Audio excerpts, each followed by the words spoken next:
Buenas tardes a todos a una nueva charla, conferencia de la Orden Rosacruz OM, fundada por el venerable maestro Ongi Wanson. En esta ocasión vamos a hablar de la Grecia y sus misterios iniciáticos. Vamos a seguir develando los misterios iniciáticos de la antigüedad. Lo hicimos en su momento con Roma. Es el turno, por supuesto, de Grecia. Precisamente la Grecia de los grandes misterios iniciáticos, los grandes dioses y sus epopeyas, se configura como un referente imprescindible para entender los grandes tesoros de la sabiduría de la antigüedad, en los cuales podremos encontrar la auténtica enseñanza de un conocimiento superior. Los hombres y los dioses en conjunto eran integrados por fuerzas superiores y mágicas, que difícilmente en esta época actual de raciocinios, materialismo, esteticismo, se podría definir. Hombres de la altura de un Homero, Ovidio, Esquilo, Eurípides, Virgilio, Sófocles, sus vidas, epopeyas, hazañas heroicas, enseñanzas simbólicas, pues han sostenido, con el paso de los siglos, las tradiciones históricas, como la de los dioses y héroes griegos, que todos hemos conocido en los relatos y epopeyas que nos proporciona la mitología. Los mensajes de estos seres divinales, así como sus vidas, combate, pruebas y todo lo que les aconteció, es definitivamente para vivirlo individualmente en el aspecto relacionado con el trabajo interior. Antes de nada, traer a colación la afirmación que realiza el venerable maestro Johansson. Y dice lo siguiente: la Rosacruz no es ninguna forma religiosa, es la madre de toda religión, y el Padre es precisamente eso que es Dios, lo absoluto. La Rosacruz es la religión cósmica universal por excelencia. Todo el universo es una magnífica rosa floreciendo en la inmanifestada cruz del absoluto. Todos aquellos grandes hombres que lograron forjar en sí mismos la Rosacruz fueron conocidos a través de la historia como salvadores, avataras, budas, etc. Así encontramos al Cristo griego, Zeus. Hallamos a Krishna, a Hermes, Quetzalcóatl, Babaji, al conde Saint-Germain. Todos ellos son el fruto del arcano solar, el fruto del intenso trabajo con la pesada cruz de la renunciación. Todos y cada uno de ellos son eminentemente rosacruces. En la orden, o es la orden Rosacruz, el padre madre de todas las religiones, pues es en la cruz y en la rosa donde surgieron los grandes maestros que organizaron y fundaron pues una serie de movimientos eminentemente religiosos, mas ninguno osó llamarse a sí mismo Rosacruz. Rosacruz es el padre, el íntimo, el ser. Todos esos insignes maestros de la Rosacruz no hicieron su voluntad, sino la voluntad del Padre, del Rosacruz, del ser. Esa es la razón por la que ninguno de los grandes seres se identificó como Rosacruz. La Rosacruz es más allá del espacio y del tiempo, de la eternidad, de la mente, más allá de los Budas. La Rosacruz es crística y es una dimanación del absoluto solar y manifestado. La Rosacruz tiene su fuente de origen allí, en las ignotas profundidades de la increada luz del absoluto. La Rosacruz es universal. Pues bien, entrando ya más propiamente en todo lo relacionado con los misterios iniciáticos de Grecia, vamos a traer a colación también pues, una serie de afirmaciones entresacadas de la enseñanza de Krumheller, venerable maestro Viracocha, refiriéndose precisamente a los misterios de Eleusis, los famosos misterios de Eleusis en Grecia. Y el maestro Viracocha dice lo siguiente: ninguno de los misterios antiguos han sido tan pródigos ni han dejado tantos residuos de inestimable valor en todas las religiones del mundo como los de Eleusis. El bautismo, la comunión mediante el pan y el vino, y aun otras cosas de origen sacro, tienen su marcada génesis en estos augustos misterios. Como toda iniciación toma su simbología especial para indicar al profano la hondura del misterio. Así los griegos eleusinos se valían de la siguiente leyenda que para ellos tomaba un carácter verdaderamente sagrado. La diosa Demeter, Ceres por otro nombre, tenía una hija llamada Perséfone o Proserpina. Madre e hija llevaban una vida plácida, suave y tranquila que se deslizaba en un perpetuo éxtasis de amor sin que la más leve chispa de dolor o de inquietud nublara el cielo claramente azuloso de su felicidad. Pero Plutón, rey del Averno, que no encontraba ninguna diosa que quisiera casarse con él por habitar en el imperio de las tinieblas, sorprende a Proserpina en el instante en que llenaba un cesto de rosas en la llanura de Ena, Sicilia, y raptándola violentamente la conduce al infierno, mundo inferior, para lo cual hubo de abrirse la tierra al rudo golpe de su tridente macabro. Sometida Perséfone, consiente al fin en ser su esposa. Demeter, inconsolable con la pérdida de su hija, se transforma en doméstica y para hallarla mejor se lanza al mundo en constante peregrinación hasta llegar a Eleusis, donde sus habitantes la reciben con extremado cariño y solicitud. Allí se establece para seguir buscando a la perdida Proserpina hasta que la ninfa Aretusa, metamorfeada en fuente cuyas aguas se internaron bajo la tierra, dio con el paradero de su hija conociendo al esposo. Al enterarse Demeter de la categoría del raptor y viendo la imposibilidad de descender al Averno, se queja a Júpiter, maestro de dioses, y consigue que Proserpina pasara al lado de su madre. En Eleusis, desde el 21 de marzo hasta mediados de septiembre, y regresar a la religión de Plutón durante el invierno. Demeter era la diosa de la naturaleza, de la agricultura, de la fertilidad. Los atenienses, pueblo agricultor por excelencia, le tributaron culto especial y sus fiestas se llamaron Eleusinas. Perséfone era la diosa de la primavera y de las flores, en tanto que Plutón era la personificación del invierno. Demeter declara que ella, como todos los dioses y diosas, dependía de un dios superior y que éste llevaba el nombre de Iao, que es el símbolo de la encarnación del lenguaje, el logos personificado. Unos versos incrustados en Eleusis dicen así: sabed que el dios de los dioses es Iao. Aides primero en el invierno y Zeus al romper la primavera. Helios durante el verano y luego retorna en el otoño. Iao. Iao es constante, perenne, no falta jamás. Es él la sustancia misma que a todos nos nutre, desde los dioses del más alto empirio hasta el último mortal. La fuente de donde todo emana y a donde todo regresa. La personificación de todos los poderes. Por eso en los misterios se decía que Iao fulguraba en la sustancia sexual. El hombre para los griegos era un pequeño mundo, y así como el cosmos estaba saturado de Iao, el hombre, el microcosmos, debía estar también saturado de esa misma sustancia que radicaba en su semen, pero que estaba dispuesta a actualizarse mediante la llamada a Iao. Escritores póstumos han querido ver los misterios de Eleusis bacanales inmundas de origen sexual, pues afirmaban que una vez formado el mistoso neófito, durante un año, lo impulsaban en las fiestas eleusinas a excesos sexuales que compartía con las mujeres dedicadas al culto. Estos escritores están muy lejos de comprender el verdadero sentido de estos ritos y han dado cada uno a todo ello la más caprichosa significación e interpretación. Las experiencias sexuales han sido para nosotros estrictamente secretas y solo con la nueva iniciación que hemos recibido en estos sagrados lugares nos dimos cuenta de la importancia que tiene la energía sexual, de su fuerza, de su manejo y del poder que le es inherente. La fuerza del sol, la sustancia cristónica, existe por todas partes y es el logos que a todo compenetra.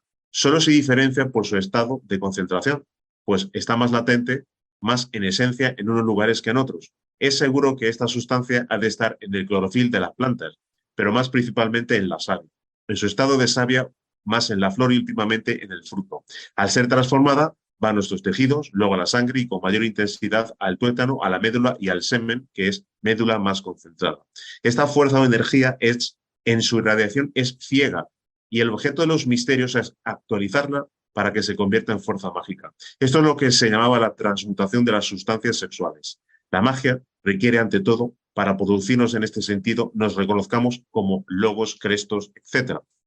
La fuerza sexual es una fuerza universal, trascendente, viva, orgánica e inorgánica, que produce siempre en constante actuación manifestaciones vitales. Es absolutamente cierto que aunque esta fuerza fluye y emana de todo nuestro organismo, tiene sus puntos de concentración, como lo es el sexo, a donde se agrupan o reúnen todas las secreciones sexuales. Ahora, que mientras más atrasado evolucionadamente son animal, tanto más sexual se manifiesta. De ahí que el hombre, al ser humano, espiritualizado, localice ante todo esa sustancia en el cerebro y en el corazón, realizando una verdadera transmutación que ya de suyo se verifican todos los seres con mayor o menor intensidad. Al estudiar la mitología griega, encontramos que Pan es Méndez y todos los escultores griegos representan o representaron tanto al uno como al otro, con patas de macho cabrío.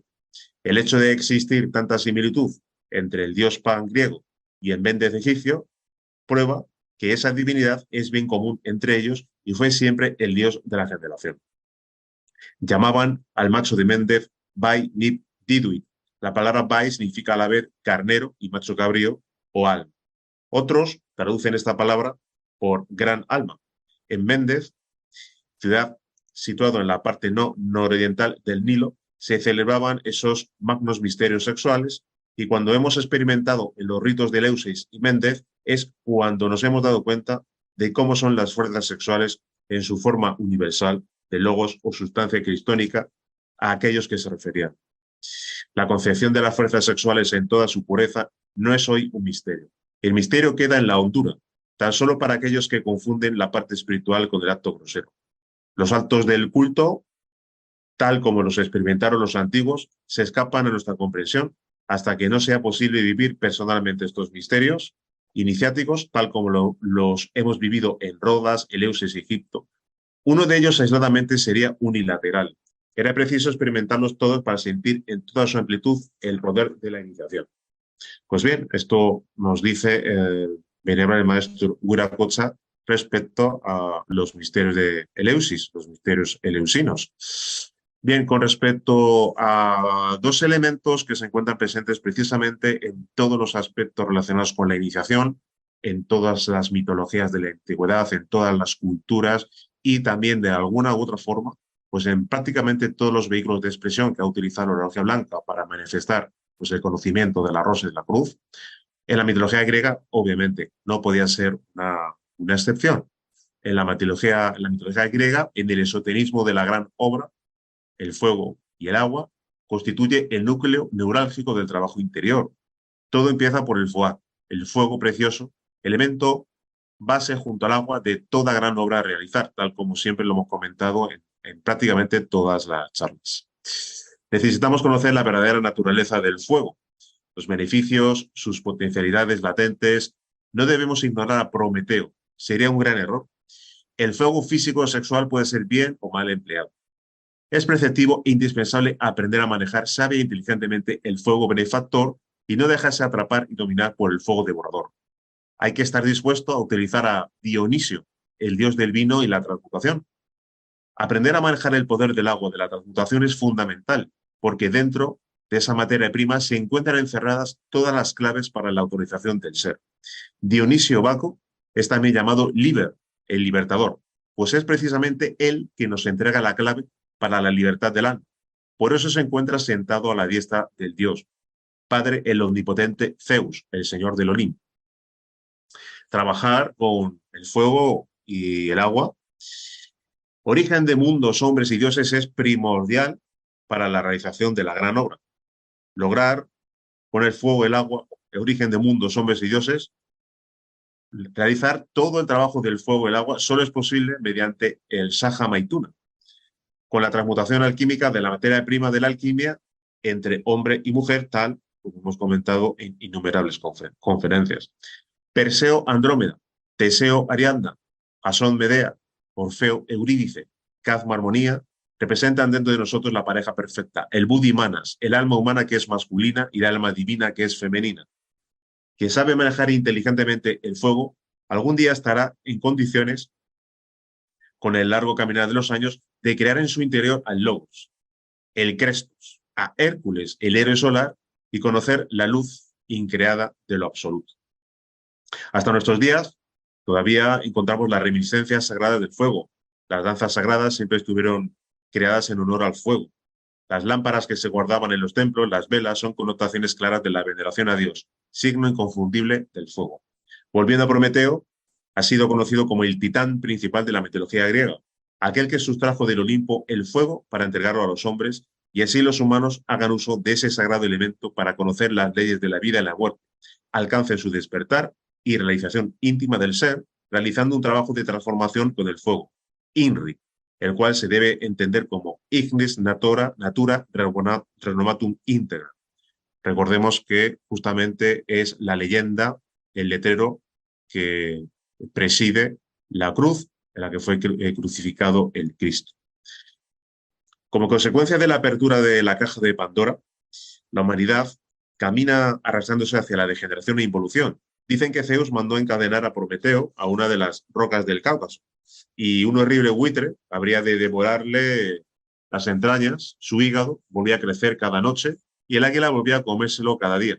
Este castigo había de durar para siempre, pero Heracles Hércules pasó por el lugar del cautiverio de Prometeo, de camino al jardín de las Hespérides, y lo liberó disparando una flecha al águila y rompiendo las cadenas que lo sujetaban. Es obvio que solo la luz del fuego nos puede liberar de la esclavitud, del fuego que nos consume, de las pasiones, del uso negligente y animaloide de la energía sexual, de nuestras aguas seminales. Habría sido el mágico corcel Pegaso quien hizo brotar el agua, golpeando con uno de sus cascos el agua de la fuente Pirene, la cual tenía la reputación de ser una de las más sabrosas y saludables de toda la era. Según Fulcanelli, es Pegaso quien transporta a Perseo por los aires hasta la morada de las Hespérides y hace brotar de una coz la fuente Hipocrene, en el monte Helicón, fuente que, según se dice, fue descubierta por Cadmo. Las aguas que brotan de esas fuentes se corresponden con el sujeto del arte de la alquimia, el cual el artista debe emplear para comenzar la obra alquímica, es decir, con la materia prima de la gran obra, el licor seminal. Al respecto, el venerable maestro Johansson afirma lo siguiente: la simiente humana es divina, es solar, y en ella se hallan latentes todas las potencialidades que posee un hombre. La criatura llamada humana desconoce completamente todo el poder divino que se haya contenido en su simiente, desconoce todo aquel potencial de vida que se haya encerrado en su enseñas. Lo más precioso que tiene la criatura humana es su semilla, su simiente. No hay en el universo nada que tenga un valor semejante al de la simiente humana. La simiente humana es invalorable. ¿Qué no haríamos, qué no lograríamos realizar en nosotros mismos si se sabe aprovechar inteligentemente toda esa energía contenida en la simiente humana, en el inseminis? La simiente humana es invalorable. La simiente humana es energía solar latente. Basta saber cómo desarrollar todo el potencial energético contenido en el inseminis para transformarnos completamente, convertirnos en seres humanos y lograr nuestra realización como hombres reales y auténticos.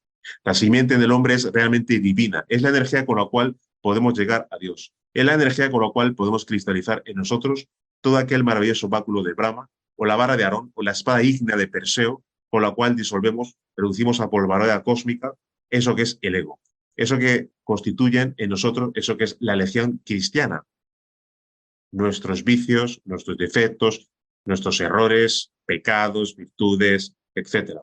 Y es que el animal racional, como consecuencia de la fornicación, entendiendo por fornicación el derrame seminal por orgasmo, ha sucumbido a sus pasiones y se centra, justamente, se centra constantemente sometido por el sueño, se encuentra totalmente en un estado de hipnosis. Se encuentra dormido, su conciencia duerme por estar prisionera del ego. La criatura humana, el animal racional, es solo un conjunto de materia, energía y ego. El ego es quien mantiene al animal racional cubierto del lodazal de inconsciencia y la degeneración. Y es él, el ego, quien utiliza los vehículos tanto físicos como suprasensibles para manifestarse y satisfacer sus más negros apetitos. Eso que es el ego está alegóricamente explicado por el Maestro Jesús al dirigirse a la legión que expulsó de un poseído. El ego lo constituyen todos nuestros deseos, emociones, ansias, voluntades. El ego lo conforman todos nuestros vicios, pecados, virtudes, etc. El animal racional es simplemente ego, legión de yoes, malignos, hipócritas, cínicos, virtuosos, inteligentes, religiosos, ateos. Todo lo que se manifiesta en el animal racional es solo ego. Y el animal intelectual es un vehículo de expresión del ego. Sin embargo, encontramos todavía en eso que es el ego, ego que se manifiesta a través de todos los vehículos de expresión del llamado hombre, algo muy distinto, algo divino, algo extraño, y es algo que no tiene nada que ver con el ego. Es justamente ahí, en las profundidades tenebrosas de eso que es el ego, encontramos una chispa divina, encontramos al Buda, a la conciencia. Debemos acudir a los misterios griegos y apelar al aspecto positivo y superior de Dionisio. Durante su niñez, Dionisio fue protegido primero por las ninfas, luego por las musas, quienes lo instruyeron sobre todo en la música y el baile. Finalmente, Sileno le enseñó el cultivo de la vid y la fabricación del vino. A partir de ahí se convirtió en el dios del vino. En otras palabras, dios de la transmutación, la fórmula sagrada del hombre para llegar al superhombre. Dionisio siempre enseñó la magia poderosa de la vid, la clave de la inmortalidad. Por eso fue un dios bien venerado en la Grecia antigua y mucho más por aquellos que conocían la clave secreta de la transmutación alquímica de energía sexual. Dicen las leyendas que cosas extraordinarias y magníficas ocurrían por donde pasaba Dionisio. Aparecían manantiales divinos que surgían de la tierra y de las rocas. Los ríos manaban leche y miel en vez de agua. Era la edad de oro de los pueblos, tiempos ancestrales, tiempos idos cuando los dioses del Olimpo asistían a los hombres. A pesar de no ser comprendido por la humanidad, Dionisio, el dios del vino y la transmutación, subió al Olimpo y Zeus le ofreció un trono. Gracias a él, gracias al misterio de la transmutación del agua en vino, del enseminis, energía crística o mercurio de los filósofos, los hombres que se esfuerzan en vivir el sendero de la rosa y la cruz perseveran hasta su despertar y hasta su autorización. Están llamados a participar de la liberación final y de la felicidad, y los que no simplemente serán producto de la involución, de la degeneración. Todo el trabajo se realiza en la farga del Vulcano y ha de realizarse con Eros. Eros y Anteros fueron hijos de Venus y Marte, fruto del amor y la fuerza, símbolo inequívoco de la reconciliación. Eros, el mayor, era también llamado Cupido, representado como un niño travieso, astuto, portando un arco de fresno y con madera de ciprés hizo sus flechas. Necesitamos comprender a fondo el manejo de la fuerza de Eros, el amor, y trabajar correctamente con Dionisio y el fuego.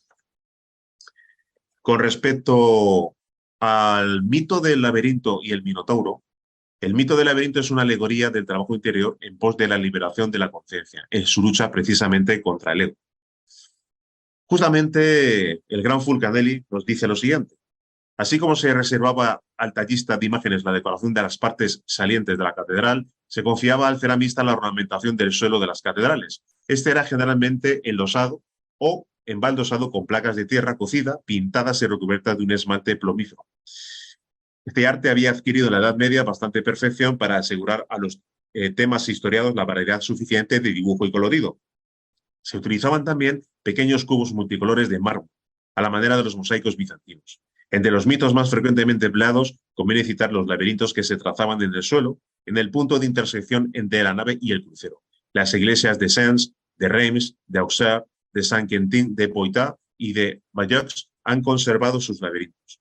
En la de Amiens, obsérvase en el centro una gran losa en la que se había incrustado una barra de oro y un semicírculo del mismo metal, representando la salida del sol en el horizonte. Más tarde se sustituyó el sol de oro por un sol de cobre, el cual desapareció a su vez para no ser ya reemplazado. En cuanto al laberinto de Chartres, vulgarmente la llamo la Lier, y dibujado sobre el pavimento de la nave, se compone de toda una serie de círculos concéntricos que se repegan unos en otros, con infinita variedad.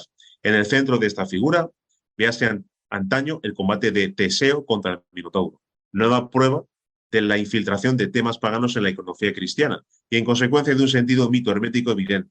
La imagen del laberinto se nos presenta pues como emblemático del trabajo entero de la gran obra, con sus dos mayores dificultades: la del camino que hay que seguir para llegar al centro, donde se libra el rudo combate entre las dos naturalezas, y la del otro camino que debe de enfilar el artista para salir de aquí.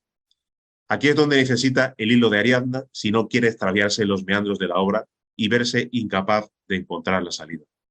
Teseo, con la protección de los dioses del Olimpo, especialmente de Venus, que siempre lo protegió, se echó a la mar hacia Cnosos para derrotar al Minotauro, monstruo terrible, mitad hombre y mitad toro, que vivía en las profundidades de un subterráneo, con un enorme laberinto del cual decían las tradiciones que se alimentaba de carne humana. Ariadna ayudó a Teseo con una madeja del hilo de seda que los conectaría a ambos en todo el desarrollo de la difícil prueba final. El Minotauro representa al ego, animal que hemos de vencer y desintegrar después de haber despertado conciencia con el poder flamígero de Devi Kundalini. En la mitología griega, el ego es representado de muchas formas en distintas hazañas heroicas y mitos que continuamente se nos representan pues, en la mitología griega. Con respecto al hilo de Ariadna, veamos que afirma el gran Fulcanelli. Esta palabra exige todavía otras formaciones. Significa tomar, asir, arrastrar, atraer. Lo que toma, lo que atrae. Así pues, es el imán, la virtud encerrada en el cuerpo que los sabios llaman su magnesia. En provenzal, el hierro se llama arán, según los diferentes dialectos. Es el Hiram masónico, el divino Aries, el arquitecto del templo de Salomón. Los félibres llaman a la araña aracne. En pícaro se dice aregni. Cotéjese todo esto con hierro e imán. Expresa también en griego el orto de un astro que sale del mar, de donde se deriva Arián. El astro que sale del mar que se levanta es pues el oriente por permutación de vocales. Además también el sentido de atraer, luego también es el imán. Recordemos, hacemos un pequeño paréntesis, que los alquimistas, los grandes alquimistas, denominaban a su materia prima el imán, su magnesia, nuestro mar. Bien, al respecto, el venerable maestro Johansson afirma lo siguiente: todo el maravilloso poder solar contenido en la simiente humana es el poder del Cristo. Es el Cristo quien vive y palpita en cada átomo sexual. El Cristo no es un individuo, no es una persona. El Cristo es sustancia que se haya depositada en nuestras mismas glándulas sexuales. Todo átomo Es un trío de materia, energía y conciencia, y toda conciencia es trina. Esa conciencia divinal contenida en nuestra simiente es una emanación de eso que es Dios. Metafóricamente afirmamos que el Padre, el Hijo y el Espíritu Santo moran en la simiente humana. El agua de la vida es el habitáculo del fuego. El enseminis es la morada del Cristo, de la Divina Madre. Cuando se comete el crimen de fornicar, se pierde la gracia de encarnar en sí mismos al Cristo íntimo, a la Divina Madre, al Espíritu Santo, que en suma a eso que es Dios. A Dios solo podemos llegar con la castidad real, con la simiente divina viva y palpitante en nosotros y transmutada hacia los más altos niveles de realización, de cristificación. Es la energía sexual, la energía solar concentrada en la simiente, la única que puede despertar en la criatura humana toda aquella gran potencia encerrada en el hueso coxígeo, cuyo bendito nombre es Kundalini. La divina madre Kundalini es la misma bendita madre de Jesús el Cristo, es María, la Inmaculada, la siempre virgen, virgen en la concepción, en el parto y después del parto. Ella se nutre con la energía sexual y ella es la madre de la energía sexual. La Divina Madre es la madre del Sol Christus. Ella espera el instante supremo de su despertar para levantarse victoriosa sobre la vara maravillosa que sostiene el organismo planetario, la columna vertebral. Necesitamos comprender a fondo el manejo de la fuerza de Eros, amor, para así trabajar correctamente con Dionisio, la transmutación y el fuego. El venerable maestro Johansson afirma: ningún maestro podía reducir a probabilidad cósmica a la nada a estas bestias abismales del deseo de la mente y de la voluntad sin la ayuda de Kundalini, sin empuñar firmemente la lanza de Eros, sin el báculo de Brahma. El maestro, para usar su divina espada, no se olvida de su madre Kundalini, jamás olvida a su real ser. La perfección sublime obtenida y confirmada por incesantes purificaciones y pacientes confirmaciones nos llevan a la presencia magnífica radiante de nuestro real ser, del íntimo, del ser de Atman, del ser de nuestro ser. Para tener vida, verdadera vida y trascendentalmente superior, es preciso dar muerte a todos aquellos elementos subjetivos que simbolizan todas las bestias sobre las cuales hundimos la lanza de Eros. Bien, respecto a Jasón y los argonautas y el vellocino de oro, en la mitología griega el vellocino era la piel dorada de un carnero mágico que tenía el poder de volar y que había salvado la vida a Frixo, uno de los antepasados de Pelias. Aquella era una búsqueda legendaria que muchos héroes no pudieron comprender ni completar, porque la piel estaba colocada sobre una encina, en otras versiones, pues sobre un roble, y custodiada por un dragón que nunca dormía. Pero el valeroso Jasón aceptó sin duda el reto y ordenó a los mensajeros de Pelías que difundieran a los cuatro vientos la noticia de que iba a emprender una gran expedición marítima hacia la ignota Cólquida en busca del legendario vellocino. Su expedición fue anunciada por toda Grecia y todos los grandes héroes de las ciudades se unieron a Jasón en la gran labor que los dioses le habían encomendado. De ahí que se les llamara argonautas. Héroes como Hércules, Teseo, Castor, Pólux, Orfeo el músico, divino también, eran aparte Esculapio como médico, Egeón, Euripos, Talides, etc., todos iniciados en los misterios esotéricos. Tras atravesar múltiples obstáculos y pruebas que se presentan en el camino iniciático, los argonautas llegan a Ea, capital de la Cólquida. No se puede ser merecedor del vellocino de oro si previamente no se ha trabajado sobre sí mismo. Es obvio que sin el amor y unión entre hombre y mujer, trabajando en la farga del Vulcano, no podría Jasón haber conseguido su anhelada misión. Medea, maga sacerdotisa de la Hécate, ayudó a Jasón en su trabajo iniciático. Medea le mostró a Jasón el roble, árbol mágico por excelencia, donde estaba colocado el vellocino de oro, el árbol de la vida, pero este estaba custodiado por un dragón, al cual consiguió vencer y pudo deslizar del árbol sagrado el vellocino y lo colocó en su cuerpo. Había logrado realizar la gran obra sobre sí mismo, realizar la piedra filosofal, realizar la obra que resume toda obra. Por poca atención que se quiera prestar a esta historia fabulosa y por poco instruido que se esté en los misterios del arte alquímico, por poco que se hayan leído los libros de los autores que los tratan, se reconocerá fácilmente que esta historia no es más que una alegoría de la gran obra. Según Don Pernetti, Jasón toma su etimología del griego y no quiere decir otra cosa que arte de curar. Jasón no era médico, pero fue instruido por Quirón, el cual también instruyó a Hércules y a Aquiles. Medea era nieta del sol y del océano, las aguas. La nave Argos fue llevada por 50 hombres por los desiertos de Libia durante 12 días y justamente son 12 los trabajos de Hércules, de los cuales hablaremos más tarde. Trabajos que debe de realizar todo aspirante a la Rosacruz, todo alquimista para conquistar su propio vellocino de oro, la piedra filosofal. Esa travesía por Libia la realizan los argonautas cargando la nave hasta que en el lago Tritonis, donde Tritón les indica la salida al mar. Sospechosamente, esta parte del relato se parece demasiado al relato del propio Nicolás Flamel, el cual Fulcanelli nos detalla lo siguiente. No es empresa fácil dirigir la nave hermética, y el maestro Canches, que suponemos ha servido de piloto y conductor a Nicolás Flamel, argonauta, debía ser muy hábil en la materia. Bien, entonces, dicho esto, debemos de comprobar que todo alquimista se constituye en un argonauta que debe de sortear multitud de pruebas, navegando con su arco, surcando las aguas mercuriales a bordo del arcano solar o al arca preciosa que nos conduce a la obtención del vellocino de oro. En su ruta encontraron los argonautas los peñascos ciáneos, de los que es necesario evitar el escollo por medio de una paloma. ¿Qué otra cosa puede ser esta paloma sino la materia perfecta al blanco? La albedo, tal como refieren los más grandes alquimistas, existen tres colores de la gran obra, la nigredo, la albedo y la rubedo. La nigredo, representada por el cuervo negro, también llamado fase llamada caput mortum, la albedo, representada por la paloma blanca del Espíritu Santo, y la rubedo, representada en la mayoría de las ocasiones por el faisán rojo. Huelga decir que el dragón al que se enfrenta Jasón, antes de conquistar al vellocino de oro, la piedra filosofal, es símbolo del ego al que hay que vencer, aniquilar y desintegrar para que la conciencia se libere totalmente. Bien, hemos mencionado los 12 trabajos de Hércules.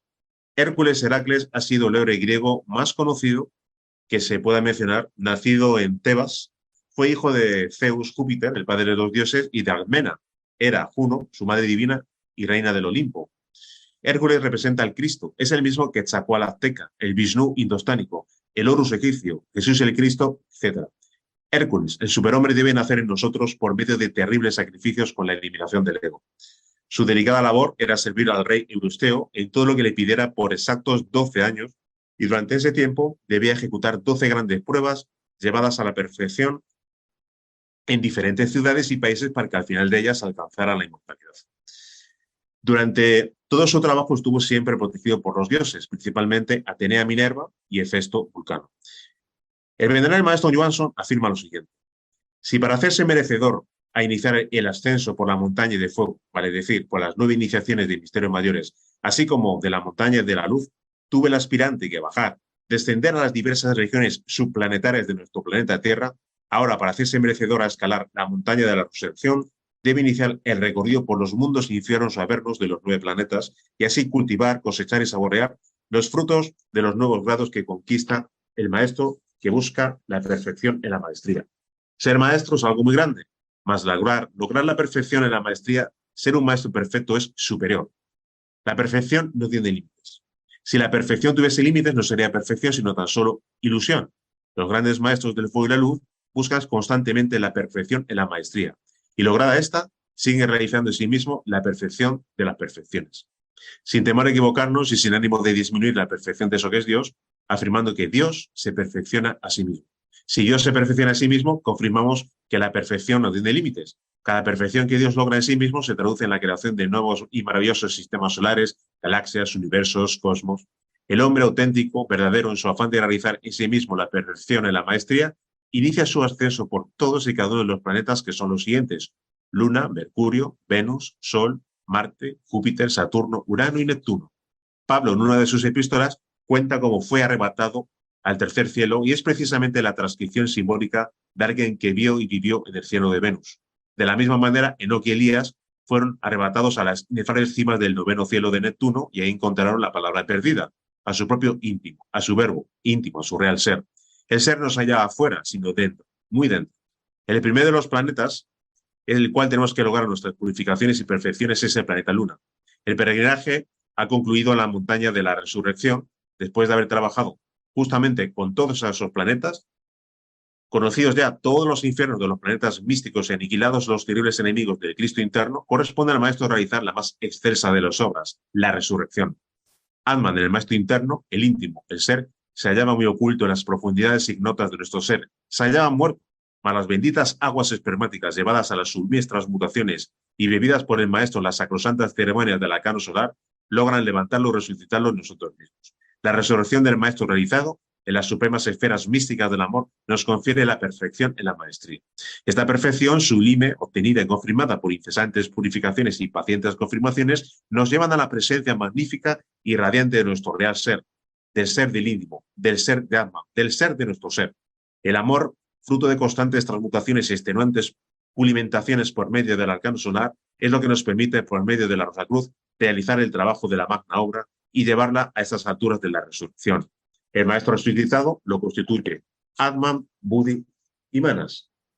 A través de las sucesivas iniciaciones, Manas tuvo que recibir, como símbolo de las rectificaciones obtenidas, las sagradas señales del Cristo, los estigmas sagrados en las manos, en los pies y en el costado. De la misma manera, Budi, el alma consciente, tuvo que ser cristificado y recibir los estigmas propios de la cristificación, mas ahora, para esta sublime realización, nuevamente se reciben los estigmas sagrados durante la terrible crucifixión. Es Atman quien se crucifica para lograr su máxima obra, la resurrección. Atman, Budi y Manas constituyen el vehículo de expresión de eso que es el maestro secreto, la moneda oculta, divina e inmortal que se hallaba muerta y resucita. Es así como se logra la resurrección en nosotros mismos del Cristo interno. Nuestra mónada divinal, nuestro Atman, es el fiat luminoso del primer instante. Él es el tercer logos en nosotros, es Mercurio, es Shiva, es Horus. Así es como el maestro llega a la cima de la sagrada montaña de la resurrección. La resurrección contiene grandes y divinarios poderes, mas todo el trabajo de la gran obra no termina aquí. La perfección no tiene límites. Concluido el trabajo con y en la montaña de la resurrección, a través del largo peregrinaje en los profundos infiernos o esferas sumergidas de los místicos planetas, debemos continuar nuestro trabajo terriblemente divino en la montaña de la ascensión. Continúan las pruebas y hay que atravesar las purificaciones plutonianas y aún así incursionar en las purificaciones y trabajos post-plutonianos. Es decir, 12 trabajos de Hércules, los cuales, una vez realizados, obtenemos el consummatum es, obra realizada y coronada. Y el maestro se prepara. El maestro realiza su ascensión victoriosa hasta encarnar en sí mismo eso que está más allá de la Trinidad manifestada. Eso que está más allí de Brahma, Vishnu y Shiva. Encarna la Trinidad inmanifestada y oculta, la Trinidad abstracta. El maestro encarna el prototipo espiritual solar y absoluto de la Trinidad suprema. Radiante de poder y gloria, el gran maestro ingresa triunfante en un santuario del sagrado sol absoluto para luego de una gran ceremonia suprema ingresar al sagrado sol central y para luego de supremas preparaciones finales ingresar al espacio abstracto absoluto, al absoluto. Toda la vivencia de los misterios de la antigüedad, en toda época y lugar, se ha realizado en conformidad a los 5 valores de transformación íntima, que son los valores de la enseñanza de la rosa y la cruz. Vida, muerte, amor, libertad y sabiduría. Entendiendo por vida siempre el trabajo con nuestras aguas espermáticas mediante las distintas prácticas de transmutación en sus 3 modalidades, unipolar, bipolar e integral. Entendiendo por transmutación unipolar aquella que realizan aquellos que todavía no cuentan con su pareja, su polo opuesto para realizar las prácticas de transmutación de sus aguas espermáticas para convertirlas en energía crística y hacerlas ascender, tal como se indica en esta diapositiva, por los tubos conductores del alquimista o por los canales o nadis y dai pingala hasta el cerebro y para desembocar en el templo corazón, que es donde mora la esencia, el budatta, la chispa divinal, la consciencia, etcétera, como se quiera denominar. El segundo tipo de transmutación es la transmutación bipolar. La transmutación bipolar ya trabajamos con el polo opuesto, siempre hombre y mujer, mujer y hombre, en el polo opuesto, y lo que se realiza es, por decirlo así, una práctica en la cual se establece un contacto bioelectromagnético entre la pareja, un intercambio de energía, pero sin todavía tener contacto sexual. Se puede coger, como se indica en la imagen, las manos o contactar, conectar las espaldas o lo que son las rodillas. Es la práctica, el segundo tipo de transmutación, insisto, donde todavía no hay conexión sexual y es la antesala al secreto secretorum, que es el tercer tipo de transmutación, que es el arcano solar. Arcano solar, denominado también el arcano real, arcano ZF, Udvareta Yoga, magia sexual, alquimia sexual, tantra blanco, etc. Aquí ya sí que hay conexión sexual entre la pareja, hombre y mujer, sin llegar al orgasmo y a la eyaculación. No hay ni orgasmo ni eyaculación. Lo que hay es una magnífica transmutación de la simiente transformada en el mercurio de los filósofos, en hojas, en energía crística, todos términos que son sinónimos, y asciende victoriosa por los canales Ita y Pingala hasta el cerebro para desembocar en el corazón. Estos son los 3 tipos de transmutación que corresponden al valor de la vida. El valor de la muerte nos habla precisamente de que somos auténticos esclavos de nuestro ego. En las anteriores conferencias y en la conferencia de hoy, tanto en los misterios griegos como en los misterios de la antigüedad, se hace énfasis de manera simbólica para poder terminar con el ego, para poder aniquilar el ego. simbolizado, insisto, pues de manera maravillosa, pues en los misterios de la antigüedad. Siempre suele ser un dragón el que está representado por el ego, el que el caballero debe de aniquilar, por una serpiente venenosa, etcétera, etcétera, o por un horrible monstruo que adopta multitud de formas. Pues bien, justamente esos yoes que son los que tienen aprisionada la conciencia son los que tenemos que hacer morir en nosotros. Sin embargo, si no llegamos a un despertar, no podemos aniquilar concretamente esos yoes y muchísimo menos si despertamos y no obtenemos el fuego. Pero si no hemos despertado conciencia, ¿qué podemos hacer? Pues podemos realizar un control de los mismos. Lo que se expresa a través del animal racional simple y llanamente es ego. Debemos de realizar un control yoístico, evitar la manifestación del ego, porque si evitamos la manifestación del ego, este se irá debilitando progresivamente. Y poco a poco nos iremos sustrayendo de su acción y podremos concretamente controlar esos impulsos yoísticos hasta que alcancemos el despertar de la conciencia y el despertar del fuego sagrado de Kundalini en nosotros. Recordemos que solo podemos morir cuando primero despertamos y segundo obtenemos el fuego sagrado y empezamos la eliminación de los distintos yoes. Ya hemos repetido en alguna ocasión que tenemos una conferencia dedicada entera al proceso de la muerte mística, en donde se explican las fases de la eliminación de los yoes. Pues bien, esto sería lo que es el valor de la muerte mística. En el valor de la libertad tenemos que ser, en principio, conscientes, valga la redundancia, de la idea que vamos a transmitir ahora mismo. Estamos totalmente dormidos, la conciencia duerme, estamos sometidos a una vida totalmente mecánica, cumplimos un rol mecánico donde el animal racional realiza todas las actividades diarias sin ningún tipo de conciencia, sino mecánicamente sometido al sueño profundo, a la hipnosis colectiva, etc. Debemos aprender a vivir conscientemente de segundo en segundo, para lo cual en la Orden Rosacruz OM contamos con la práctica de la división de la atención consciente. Esa práctica de la división de la atención consciente se divide en 3 aspectos, que es justamente lo que denominamos la práctica del IAU: individualidad, acción y ubicación. Y esta práctica tiene, por decirlo así, 2 aspectos o 2 columnas torales: el autorrecuerdo y la autoobservación. Mediante el autorrecuerdo nos autorrecordamos como conciencias, no como personas humanas, no como individuos, sino nos autorrecordamos como conciencias, no con la mente, no con la razón, no con la intelectualidad, sino con el corazón. Sentimos concretamente que somos consciencias y a su vez, ya con la autoobservación, dirigiendo lo que es la atención consciente hacia lo que estamos haciendo en un momento dado, nos autoobservamos, de ahí justamente la A de acción, autoobservamos lo que estamos haciendo en un momento dado.